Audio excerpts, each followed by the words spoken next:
Mount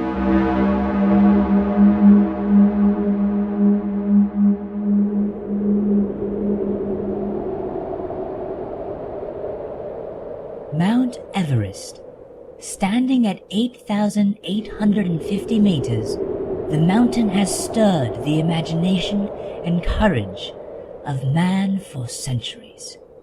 Hundreds have died trying to climb to its summit, and now a city slicker with a borrowed sleeping bag but a lot of heart is about to attempt to trek to its third base camp.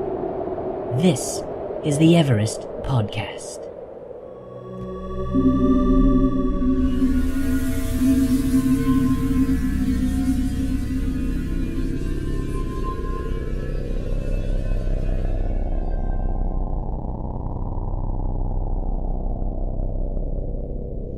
I thought this day would never come. This is episode 7 of the Everest Podcast, and it is day 1 of my trek. We are underway. I am currently sitting in a hotel in Bangkok. I have been traveling for over 24 hours now, and it's good to be out of an airplane, out of an airport terminal, in a hotel, albeit in a very tired and confused state.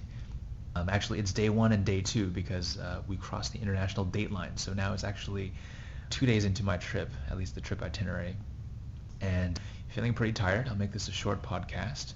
I want to catch some rest, a few hours of sleep before we continue on our air journey into Kathmandu. Going to sleep for, I think, about 4 hours or so, and then we catch an early morning flight from Bangkok straight into Kathmandu, where the journey really begins. But it's been good so far. It's great getting on an airplane, knowing that we're actually going somewhere. Given all the hoopla that we've had over the last 2 weeks, it's been already quite an adventure, quite a journey to just scramble to make this trip happen.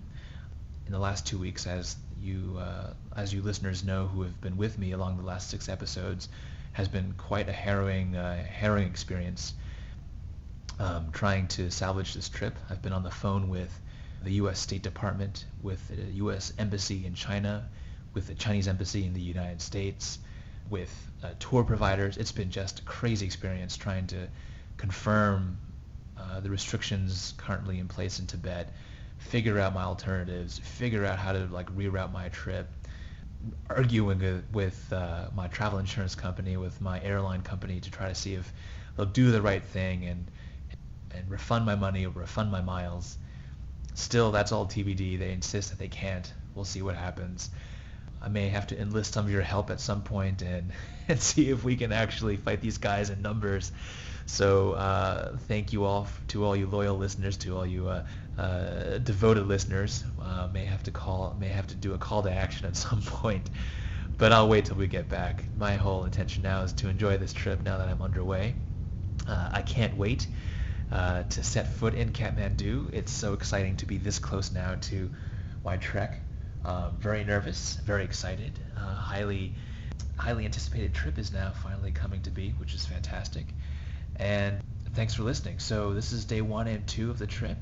I will have more to report on day 3 when I actually enter Tibet and actually am not sitting either in a hotel, a terminal, or an airplane. And thanks for listening.